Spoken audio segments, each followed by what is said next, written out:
And here's my comment in the little time we now have left on the coming US elections of the year 2020. We are just over 40 days away from the elections. What are the implications of the elections? Well, from our Islamic eschatological perspective, is it Trump or Biden? And 4 years ago, was it Trump or Hillary Clinton? Who are those who are anxious for war with Russia and war with China? Was it Trump or Clinton? The schoolboy will say both of them. That's the schoolboy, so forget the schoolboy, he's useless. It could not have been Trump, because 4 years of Trump, and we are no closer to war with Russia as we were 4 years ago. So obviously, all would recognize that Trump did not want war with Russia. It was Clinton who wanted war with Russia. Is that a fair comment? Does that make me a supporter of Trump? No. It's just the truth. And now, in the choice between Trump and Biden, the former senator for many, many, many years, he's been a senator in the US Senate. Who is the warmonger of these two? Answer, it is Biden who would want war with Russia, not Trump. And so in a choice between Trump and Biden, the warmongers, the ones who are lusting for war with Russia, will want Biden as president. So in the event that Trump loses the election, the implication of the US elections coming up in November is that in the event that Trump loses the elections, we'll now be much closer to nuclear war. Is that a fair response? Is that a fair answer? Is that a fair analysis? I don't think there's anything wrong with this analysis at all. But you know the schoolboy. But what happens if Trump wins the election? My answer is, Dajjal wants war. He wants the nuclear war. Because he wants to transit from Pax Americana to Pax Judaica. The political scientist does not know that.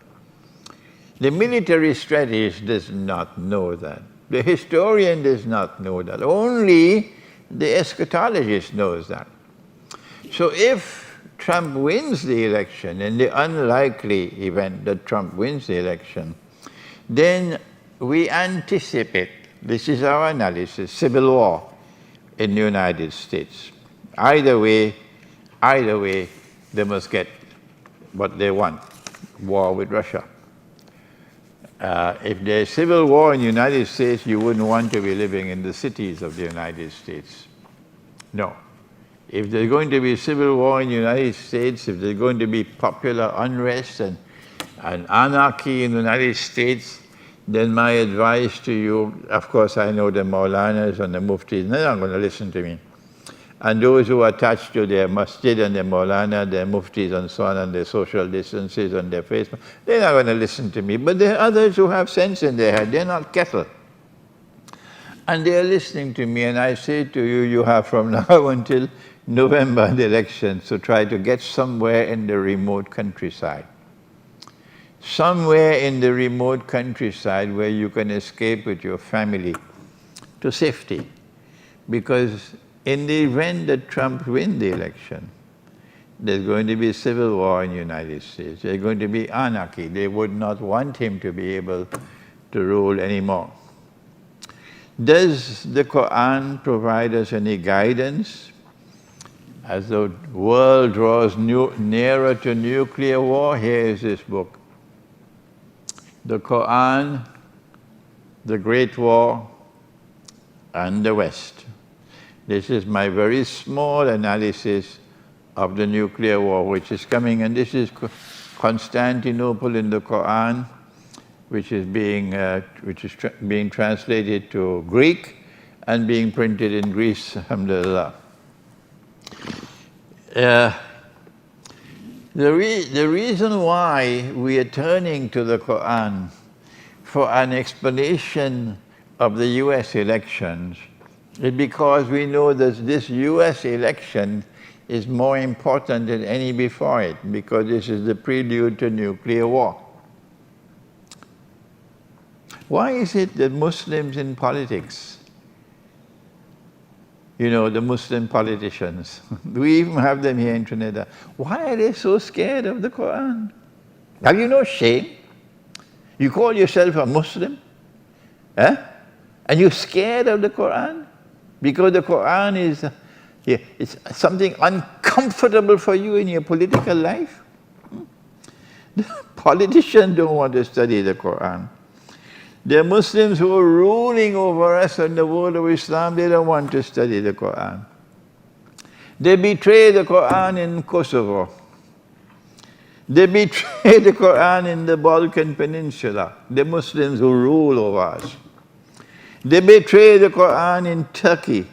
They betray the Quran in the United Arab Emirates and Bahrain. And they're betraying the Quran in Saudi Arabia. What does Nabi Muhammad alayhi salatu wasalam say about the post-nuclear world which will come after the next elections?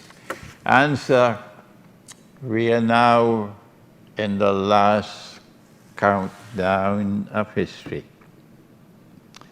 We are now in the last countdown of history. And the US elections is a significant event triggering the last countdown of history. The last countdown of history has as its centerpiece the Great War. We call it the Malhamah. Our brothers call it Armageddon.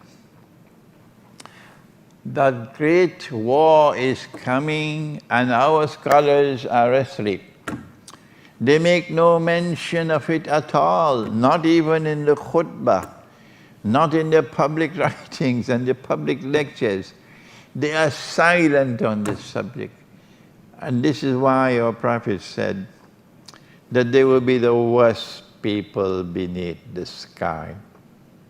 مِنْ عِنْدِهِمْ تَخْرُجُ الْفِتْنَةُ وَفِيهِمْ تَعُودُ. And they will be the centers of corruption of the people. I hope they're listening to me. The last countdown of history and the US elections, because after the Great War comes the conquest of Constantinople and the conquest of Jerusalem. And let me say one thing about this, that it is a Muslim army which will conquer Constantinople. Our Christian brothers must understand this. If a Christian power attempts to conquer Constantinople, like Russia, it will trigger off civil war in the house of religion, Muslims against Christians. A very foolish thing to do, for Russia to attack Constantinople to conquer it. No, it is a Muslim army which will conquer Constantinople. And it is a Muslim army which will conquer Jerusalem, because our Prophet said, Allah's blessings be upon him, لَتُقَاتِلُنَّ الْيَهُودِ وَلَتَقْتُلُنَّهُمْ حَتَّى يَقُولُ الْحَجَرُ يَا مُسْلِمْ هَذَا يَهُودِيٌّ وَرَيْفَ تَعَلَى فَاقْتُلْ. I'm sorry I have to speak so rapidly.